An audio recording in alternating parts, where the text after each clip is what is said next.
कैसे हैं आप सब। स्वागत है आपका टीचिंग इंस्टीट्यूट में। चलिए, आज हम लोग प्रैक्टिस सेट करेंगे। प्रैक्टिस सेट हिंदी की प्रैक्टिस सेट नंबर 4 है। इससे पहले हमने 3 हिंदी की प्रैक्टिस सेट कर दिए हैं। आप जाके चैनल के प्लेलिस्ट पे सारी वीडियो मिल जाएगी, प्लेलिस्ट बनी पड़ी है। या फिर इस वीडियो के डिस्क्रिप्शन बॉक्स में जाएंगे तो वहाँ पर आपको सी डी पी की प्लेलिस्ट की लिंक मिल जाएगी, हिंदी की प्लेलिस्ट की लिंक मिल जाएगी, मैथ्स की मिल जाएगी, टेस्ट एंड लेक्चर क्लास दोनों की आपको प्लेलिस्ट मिल जाएगी। आपके सामने जो एग्जाम्स है उसके अंतर्गत हमने क्वेश्चन यहाँ पर बनाए हैं, MP TET, super TET, REET, जिसमें से मोस्ट इंपोर्टेंट 25 क्वेश्चन को डिस्कस करेंगे। 25 में आपको मिनिमम 20 करने हैं, क्योंकि क्वालिफाइंग के लिए आपको जॉब के लिए और रैंक बेहतर करने के लिए 25 में से 20 नंबर आपको लाने होंगे। तो चलिए पहला क्वेश्चन आज हम लोग देखते हैं।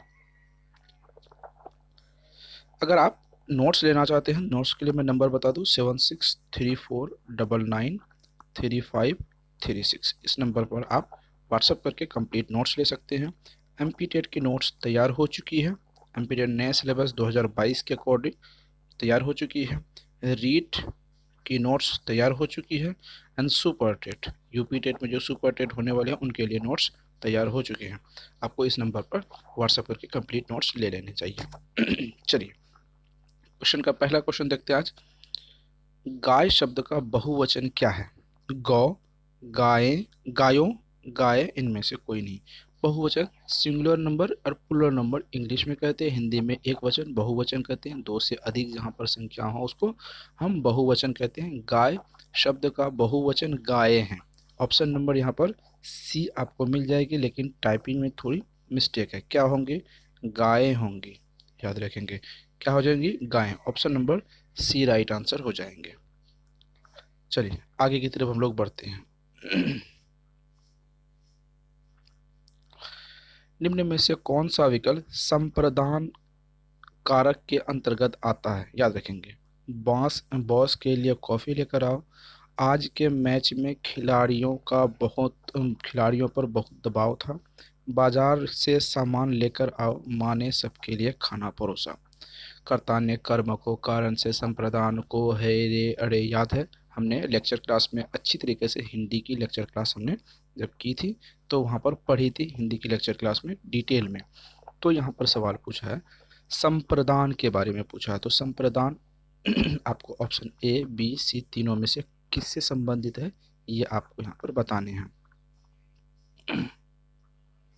संप्रदान किसके अंतर्गत आता है? कारक के अंतर्गत आता है। संप्रदान किसके अंतर्गत आता है? कारक के अंतर्गत आते हैं, इसके के लिए विभक्त होते हैं। संप्रदान के जो विभक्ति चिन्ह होते हैं वो के लिए होते हैं, याद रखेंगे, के लिए होते हैं। तो यहाँ पर आप देख रहे होंगे के लिए इसमें नहीं है, सब के लिए नहीं हो, सिर्फ के लिए। यहाँ पर भी नहीं है, यहाँ पर भी नहीं। तो ऑप्शन नंबर यहाँ पर है, बॉस के लिए कॉफी लेकर आओ।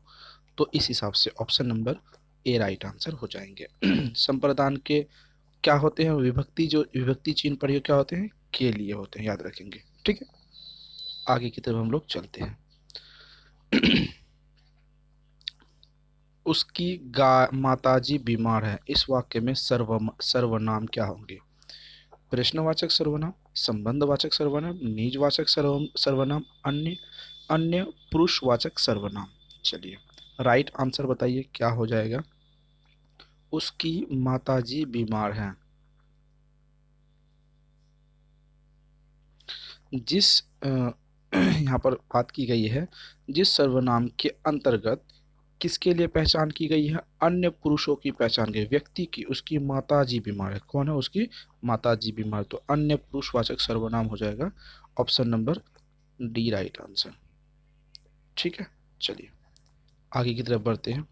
गीता का आंगन चौकोर है, जो गीता है उसकी आंगन कैसी है? वो चौकोर है।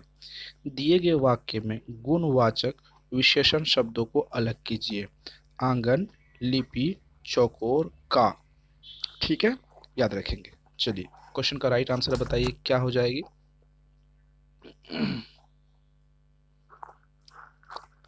ठीक है, यहाँ पर पूछा है कि गुणवाचक, गीता का आंगन कैसा है? चौकोर है। तो चौकोर एक गुण है, उसको अलग करना। Option number C right answer हो जाएंगे। सिंपल सिंपल क्वेश्चन आते हैं हिंदी में, बहुत कभी कभी बहुत सिंपल क्वेश्चन आते हैं, लेकिन कभी कभी टफ भी क्वेश्चन आते हैं। तो जो आपके हिंदी में 30 क्वेश्चन आपसे पूछे जाएंगे, हिंदी में आपको 30 क्वेश्चन पूछे जाएंगे, जिनमें से 5 क्वेश्चन तो आपको पैसेज के होंगे, तो वो इजी वे में आपको बना लेंगे, वो इजी आपके लिए होगा, वो क्योंकि उसे देख देख के क्वेश्चन आंसर बनाना होता है।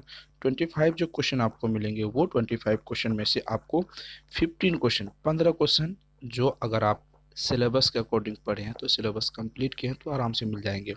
लेकिन 10 क्वेश्चन आपको ऐसे होंगे जो आपको सिलेबस के अकॉर्डिंग होंगे, पर लगेगा कि नहीं सिलेबस थोड़े से टफ है, क्योंकि क्वेश्चन को वहाँ पर घुमा फिरा के पूछता है।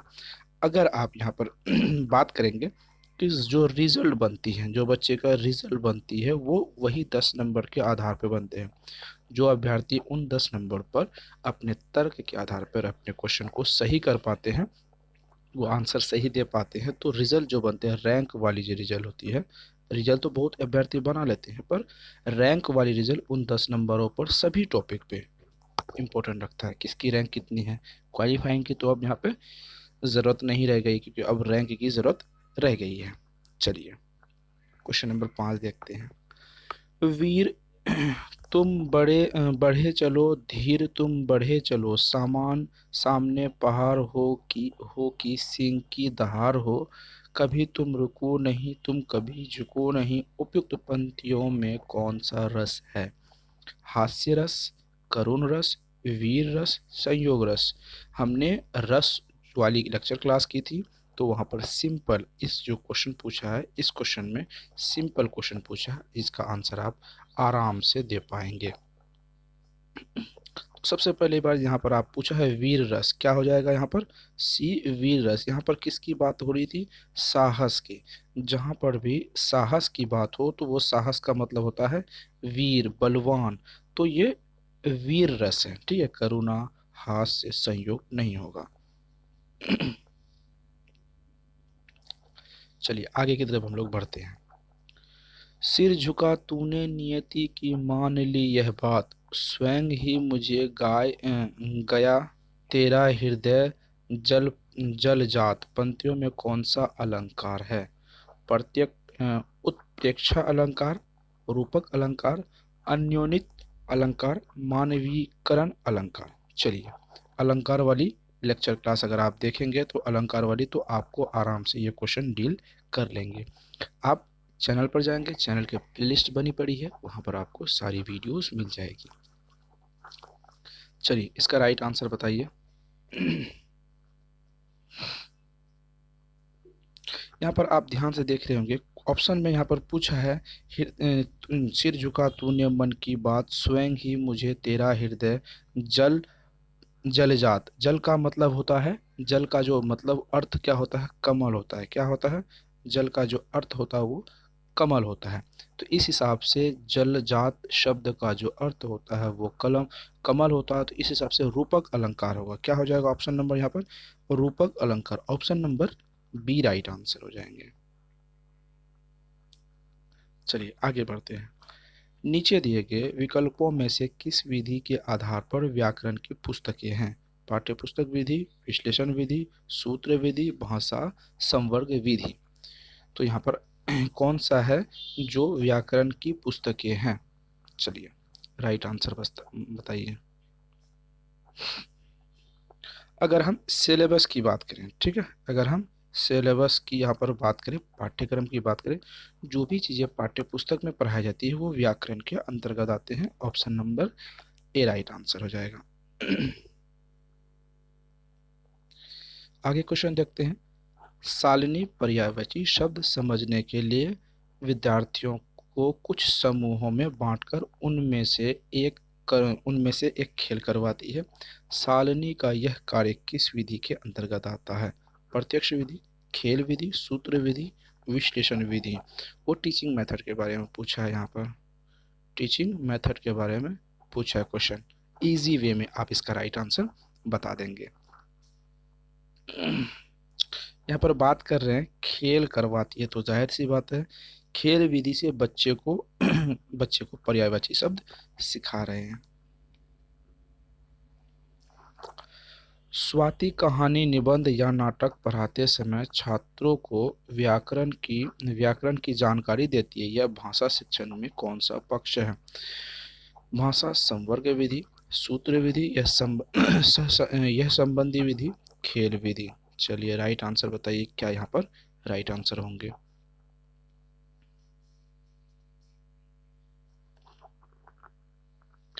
चलिए, नाटक या निबंध या कहानी में अगर भाषा शिक्षण कराए जाते हैं तो वो सहसंबंध को रिलेशन क्या होती है?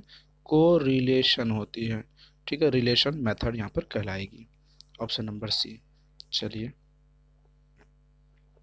बरेली से प्रकाशित तत्वबोधिनी पत्रिका थी मासिक, साप्ताहिक, पाक्षिक, द्विमासिक? क्या हो जाएंगे?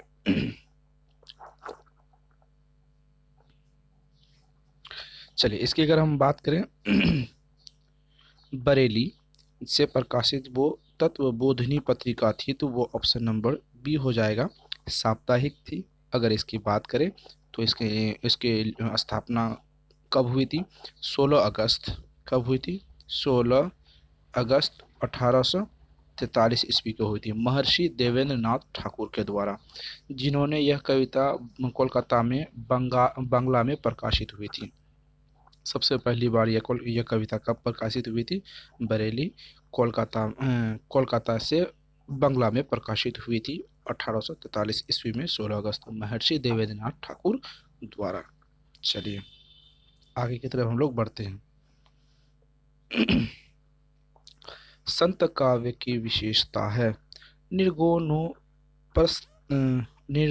निर्गुणोपसक संत कवियों द्वारा रचा गया काव्य, कृष्ण भक्ति, प्रेम मार्गी, सगुण भक्ति की कल्पना। चलिए राइट आंसर बताइए। तो इसका right answer option number A यहाँ पर हो जाएगा। चलिए, तितली निम्न में से किसकी कृति है? जयशंकर प्रसाद, द्वारिका प्रसाद महेश्वरी, अयोध्या प्रसाद उपाध्याय यानी हरिओध, हजारी प्रसाद द्विवेदी। तितली किसकी रचा गया कविता है? चलिए इसके बारे में बताइए। यह किसके द्वारा उपन्यास है, कविता है, क्या है तितली? इसके बारे में आपसे सवाल पूछा है। अगर हम बात करें तितली, तितली क्या है? तितली एक उपन्यास है। तितली क्या है? एक उपन्यास है। तितली क्या है? एक उपन्यास है। ठीक है, अब समझ में आ गया तितली क्या है? एक उपन्यास है। जयशंकर प्रसाद द्वारा रचित ये उपन्यास है तितली। चलिए आगे की तरफ बढ़ते हैं हम लोग।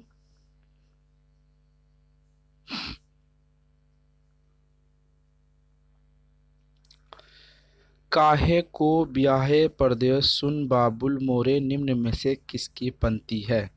विजय सेन की, मधुकर की, अमीर खुसरो की, चंद बरदारी की चंद्र बरदाई की? किसकी है? काहे को ब्याहे परदेस सुन बाबुल मोरे निम्न में से किसकी पंक्तियां हैं? यहाँ पर आपसे सवाल पूछा गया है। ये option number C right answer हो जाएगा, अमीर खुसरो। हमने हिंदी वाली लेक्चर क्लास जो हमने पढ़ाई थी आपको अमीर खुसरो की, वहाँ पर इसकी जिक्र हमने किया था। चलिए, प्यासा शब्द से डैश का भाव संज्ञा आती है? आस, प्यास, प्यास, प्यास, प्यार। प्यासा जो आती है किस शब्द की भाववाचक संज्ञा यहाँ पर आती है? जाहिर सी बात है, प्यासा शब्द प्यास वाली भाववाचक संज्ञा से यहाँ पर आती है।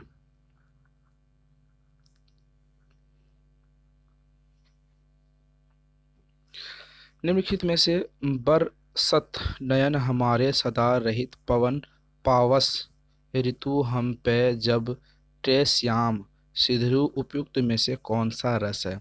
भयानक रस, करुण रस, भक्ति रस, वियोग श्रृंगार रस। चलिए इसका राइट आंसर बताइए। इसका राइट आंसर हो जाएगा ऑप्शन नंबर डी, वियोग श्रृंगार रस। चलिए,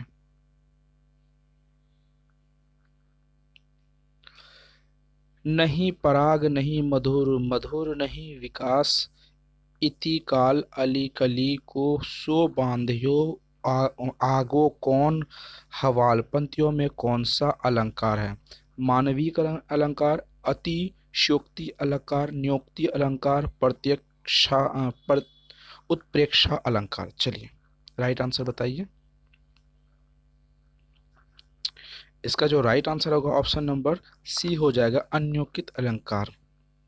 चलिए आगे की तरफ हम लोग क्वेश्चन देखते हैं। अच्छे अच्छे क्वेश्चन को यहाँ पर हम लोग डिटेल में डिस्कस कर रहे हैं। बच्चे की पठन कुशलता का विकास करने में सर्वाधिक महत्वपूर्ण है भाषा संरचनाओं का अभाव, अभ्यास, अर्थ की अपेक्षा उच्चारण शुद्धता पर विशेष ध्यान देना, विभिन्न संदर्भों से जुड़ी सामग्री, पाठ्य पुस्तक में दिए गए अभ्यास। बच्चे की पठन कुशलता का विकास करने में सर्वाधिक महत्वपूर्ण कौन होता है, यहाँ सवाल आपसे पूछा है। चलिए अगर हम बात करें भाषा संरचना अभ्यास, भाषा संरचना अभ्यास से बच्चे में पूर्ण रूप से विकास हम नहीं कर सकते। यहाँ पर सर्वाधिक पूछा, सबसे अधिक। अर्थ की अपेक्षा उच्चारण, जहाँ पर उच्चारण की बात आए तो वो सटीक आंसर नहीं हो जाते हैं। विभिन्न संदर्भों से जुड़ी सामग्री, यहाँ पर सी राइट आंसर हो जाएंगे। अलग अलग विषय, अलग अलग टॉपिक अलग अलग मूल्यों से के बारे में हम जब जानते हैं तो उनमें विकास, पाठ्य पठन की कुशलता का विकास सर्वाधिक हो जाती है। ये पैडागोजी वाली सेक्शन है। क्या है ये? पैडागोजी वाली सेक्शन है। चलिए राइट आंसर ऑप्शन नंबर यहाँ पर सी राइट आंसर हो जाएंगे। चलिए आगे की तरफ हम लोग बढ़ते हैं। आगे क्वेश्चन देखते हैं। क्वेश्चन थोड़ा बड़ा है ये। चलिए नीचे दिए गए पंक्ति में मॉरिसन द्वारा कही गई है, शिक्षण एक ऐसा उपयुक्त उपक्रम है जिसमें छात्र विभिन्न क्रियाकलाप द्वारा कुछ सीखता है। शिक्षण में छात्र मुख्य भूमिका का निर्वाह करता है और शिक्षक सीखने योग्य स्थितियां बनाता है। शिक्षण एक ऐसी अनुशासित सामाजिक प्रक्रिया है जिसमें शिक्षक अपने से कम अनुभवी लोगों के व्यवहार को प्रभावित करता है और उन्हें अपने समाजोपयोगी बनाने में सहायता होता है, या इनमें से कोई नहीं। आप जो यहाँ पर देख रहे हैं यह मॉरिसन द्वारा कही गई कौन सी है? Option A, B, C, D क्या है आपको यहाँ पर बताने हैं। तो सबसे पहले अगर मॉरिसन की बात करें तो मॉरिसन महोदय ने ऑप्शन नंबर यहाँ पर सी कहा। शिक्षण एक ऐसी अनुशासित सामाजिक क्रिया है जिसमें शिक्षक अपने से कम अनुभवी लोगों के व्यवहार को प्रभावित करता है और उन्हें समाज उपयोगी बनाने में सहायक प्रदान करता है। तो मॉरिसन महोदय ने ऑप्शन नंबर सी में जो कहा गया उन्होंने कहा है। ठीक है, ये उनका मत है। चलिए आगे की तरफ हम लोग बढ़ते हैं। क्वेश्चन आगे की तरफ हम लोग बढ़ते हैं। शिक्षण सूत्र के माध्यम से भाषा होती है प्रभावी, बोझिल, कठिन, सरल। अगर हम शिक्षण सूत्र के बारे में पढ़ते हैं, टीचिंग मेथड के बारे में अगर हम पढ़ते हैं तो हमारा जो भाषा का जो शैली होती है, माध्यम होती है, वो कैसी हो जाती है? सबसे पहले ये दोनों नहीं होगी, ये नेगेटिव टैग वर्ड में आते हैं तो ये गलत हो जाएंगे। ना तो बोझिल होगी ना कठिन होगी, अगर होगी तो सरल होगी और या फिर प्रभावी होगी। तो चलिए इन दोनों में आपको यहाँ पर कन्फ्यूजन क्लियर करने ही क्या राइट आंसर हो जाते हैं। तो सबसे पहली बात है कि प्रभावी, जो इफेक्टेड होती हैं उसी को हम बेहतर मानते हैं। भाषा जो को शिक्षण सूत्र से हमारा भाषा का माध्यम प्रभावी हो जाता है। ठीक है, आगे की तरफ बढ़ते हैं। अच्छे अच्छे क्वेश्चन को लेते हैं हम लोग।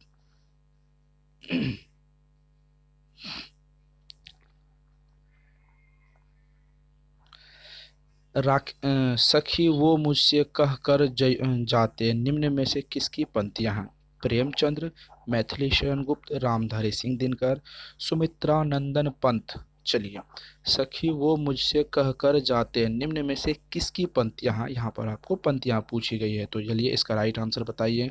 क्या राइट आंसर हो जाएंगे? अगर हम बात करें यहाँ पर कि सखी वो मुझसे कह कर जाते, तो ये किससे ली गई है? ये कौन से, ये क्या है? एक काव्य है। ठीक है, ये काव्य है। कौन से काव्य से ली गई है इसके बारे में बात करेंगे। यशोधरा। ठीक है, यशोधरा से ली गई है।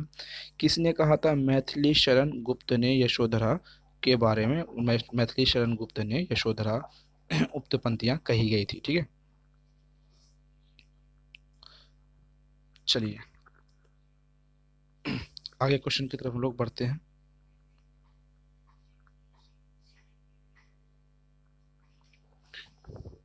आगे क्वेश्चन हम लोग देखते हैं, किस वाच्य में अस्मक, अक्स्मक और आकर्मक, ठीक है, दोनों क्रियाओं का प्रयोग किया जा सकता है? भाववाच्य, कृत्यवाच्य, कर्मवाच्य, इनमें से आस्मक क्रिया और अकर्मक क्रिया, ठीक है, सॉरी सकर्मक क्रिया और अकर्मक क्रिया, माइंड पढ़ने में थोड़ी गलती हो गई थी। सकर्मक क्रिया और अकर्मक क्रिया किस कौन सा है इनमें, निम्न में से यहाँ पर क्या है, आपको ये बात बतानी है। चलिए राइट आंसर बताइए, क्या राइट आंसर यहाँ पर होने हैं। सकर्मक क्रिया कौन है और अकर्मक क्रिया कौन है, यहाँ पर आपसे सवाल पूछा है तो आपको यहाँ पर बताने हैं।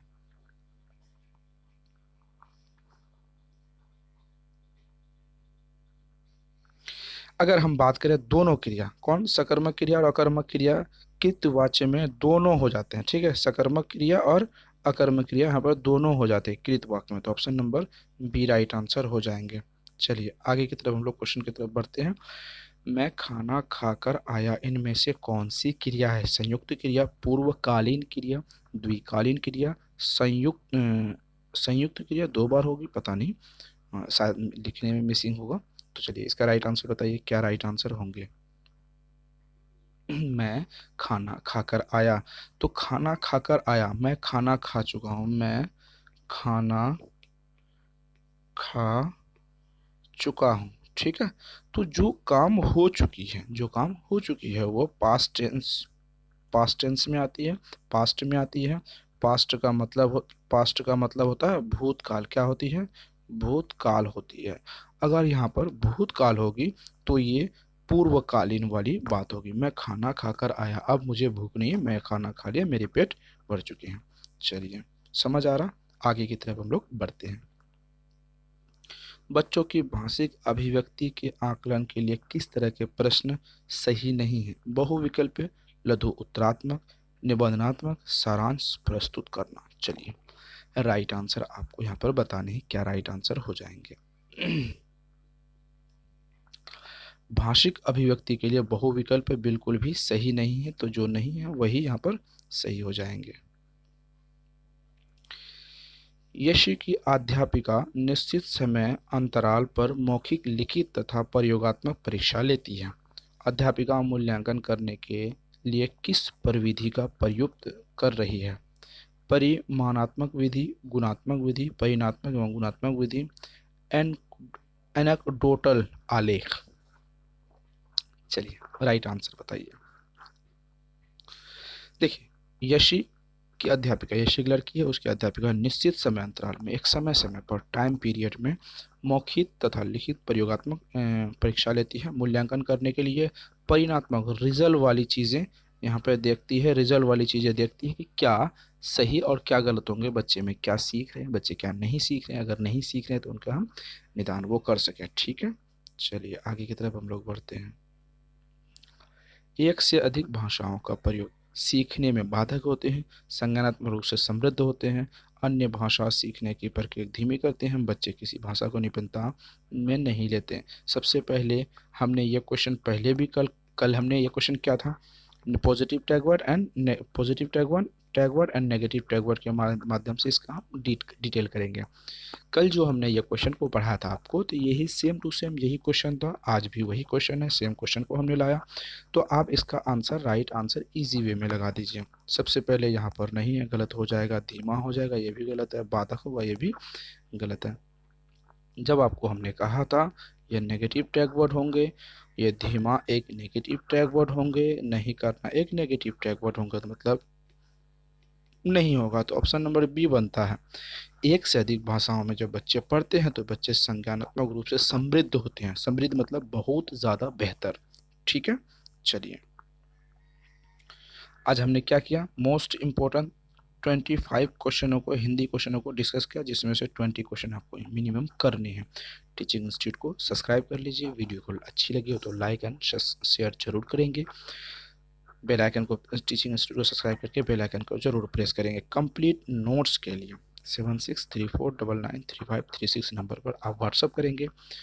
एमपी टेट की नोट्स तैयार हो चुकी है, यूपी टेट की नोट्स तैयार हो चुकी है, और रीड के नोट्स तैयार हो चुके हैं नए सिलेबस 2022 के पैटर्न के आधार पर। तो आप व्हाट्सअप करेंगे, पीडीएफ फॉर्म में आपको 100% नोट्स कंप्लीट रूप से मिल जाएगी। तो फिर मिलते हैं अगले वीडियो में नई सेशन के साथ। अभी हमने हिंदी किया, उसके बाद हमने सीडीपी की क्लास लाएंगे, उसके बाद शाम को आपको मैथ की क्लास मिल जाएगी। ईवीएस, मैथ्स, हिंदी, इंग्लिश सभी टॉपिक पर डिटेल में आपको लेक्चर एंड प्रैक्टिस दोनों करवाई जाती है time to time. Teaching institute आपको 100% सफलता की गारंटी लेती है, क्योंकि टीचिंग इंस्टीट्यूट आपको बेहतर कंटेंट प्रोवाइड करवा रही है। तो चलिए फिर मिलते हैं अगले वीडियो में।